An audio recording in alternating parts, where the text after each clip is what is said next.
Assalamualaikum warahmatullahi wabarakatuh. Perkenalkan, nama saya Nurizati dengan NIM 4202405018 dari kelas AKP 2B. Di sini saya akan menjelaskan alur flowchart ponsel kita pada siklus penggajian. Ponsel kita adalah toko handphone menengah yang berfokus pada penjualan handphone, aksesoris, dan layanan terkait. Sebagai entitas bisnis yang berkembang, ponsel kita berkomitmen untuk mengelola sumber daya manusianya dengan efisien dan memastikan hak-hak karyawan terpenuhi secara tepat waktu dan akurat. Sistem penggajian di ponsel kita dirancang untuk terintegrasi antar departemen, memastikan proses yang transparan dan akuntabel. Dengan tim karyawan yang terus bertambah untuk melayani pelanggan, ponsel kita memprioritaskan lingkungan kerja yang adil, termasuk dalam pengelolaan data kehadiran, perhitungan gaji, dan kebijakan internal perusahaan. Saat ini terdapat 2 karyawan dengan jabatan promotor dengan gaji Rp2.500.000 dan 1 karyawan dengan jabatan kasir dengan gaji Rp2.200.000. Berikut penjelasan alur flowchart pada siklus penggajian ponsel kita. Siklus penggajian ponsel kita dimulai ketika Departemen SDM mencatat kehadiran karyawan setiap hari. Data ini menjadi dasar untuk perhitungan gaji dan potensi komisi atau insentif penjualan. Jika ada ketidaksesuaian pada data absensi atau laporan jam lembur, Departemen SDM akan melakukan konfirmasi langsung kepada karyawan yang bersangkutan untuk klarifikasi sebelum melanjutkan proses penggajian. Jika data sudah sesuai, maka Departemen SDM akan memverifikasi data kehadiran tersebut. Berdasarkan data kehadiran yang sudah diverifikasi dan jam lembur, Departemen SDM menyusun daftar gaji karyawan. Setelah daftar gaji selesai disusun dan diperiksa oleh Departemen SDM, dokumen ini kemudian diserahkan kepada Departemen Keuangan yang bertanggung jawab atas keuangan untuk proses verifikasi selanjutnya. Departemen Keuangan menerima daftar gaji dari Departemen SDM dan melakukan pengecekan serta verifikasi menyeluruh. Ini meliputi pengecekan kembali perhitungan, kesesuaian dengan kebijakan, dan ketersediaan dana. Jika tidak ditemukan masalah atau ketidaksesuaian, Departemen Keuangan akan menyetujui daftar gaji dan membuat slip gaji dalam 3 rangkap. Dokumen asli disimpan oleh Departemen Keuangan sebagai arsip permanen. Salinan pertama dikirim ke Departemen SDM dan salinan terakhir dikirim ke Departemen Akuntansi. Berdasarkan dokumen penggajian yang diterima dari Departemen Keuangan, Departemen Akuntansi menyiapkan proses pembayaran gaji. Pembayaran tersebut dilakukan secara efisien melalui transfer bank ke rekening masing-masing karyawan. Setelah proses transfer berhasil diselesaikan, Departemen Akuntansi akan mencetak bukti pembayaran untuk setiap karyawan. Departemen Akuntansi menyerahkan bukti pembayaran yang telah dicetak kepada Departemen SDM. Departemen SDM kemudian bertugas untuk mendistribusikan bukti pembayaran ini kepada karyawan bersamaan dengan slip gaji sebagai konfirmasi bahwa gaji telah berhasil dibayarkan.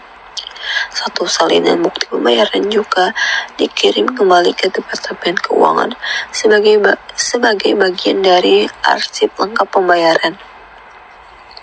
Departemen SDM bertanggung jawab untuk menyimpan arsip permanen dari seluruh dokumen penggajian.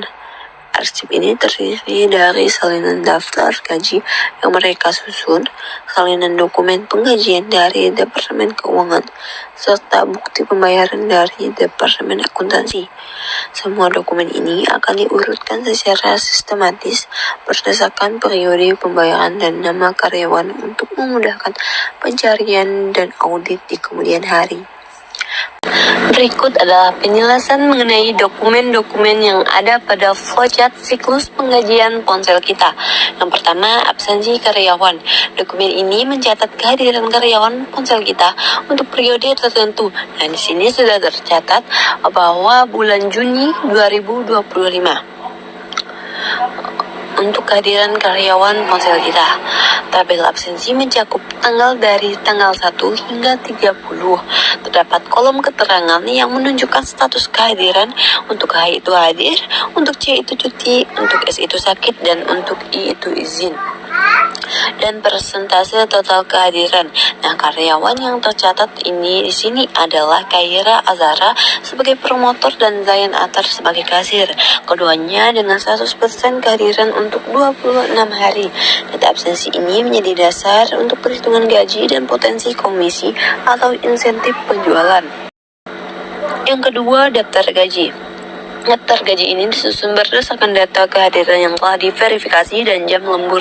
Dokumen ini merinci pendapatan bruto, pajak penghasilan, dan gaji yang dibayarkan untuk setiap karyawan. Nah, di sini ada Khaira Azhara sebagai promotor dengan gaji Rp2.500.000 dan Zayan Atar sebagai kasir dengan gaji Rp2.200.000. Keduanya tanpa pajak penghasilan, sehingga gaji yang dibayarkan sama dengan pendapatan bruto.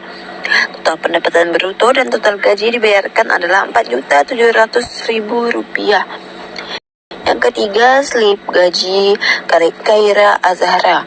Ini adalah slip gaji individual untuk Khaira Azhara yang mencantumkan ID karyawan, gaji periode Juni 2025, nama Khaira Azhara, dan jabatan sebagai promotor HP.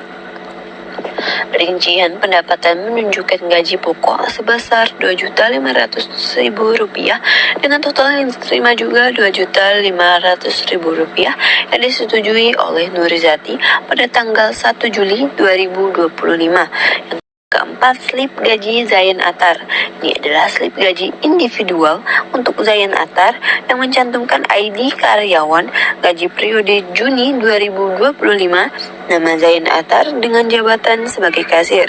Rincian pendapatan menunjukkan gaji pokok sebesar Rp2.200.000 dengan total yang diterima juga Rp2.200.000 yang disetujui oleh Nurizati pada tanggal 1 Juli 2025.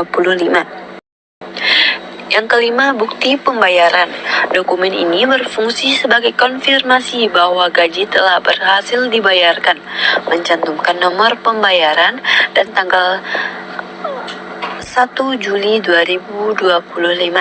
Penerima adalah karyawan ponsel kita dengan nama beban atau biaya, hutang gaji karyawan, dan keterangan pembayaran gaji karyawan bulan Juni 2025.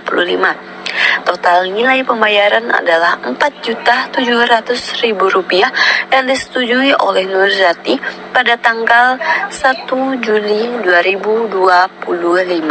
Sekian dari saya, wabillahi taufiq wal hidayah. Wassalamualaikum warahmatullahi wabarakatuh.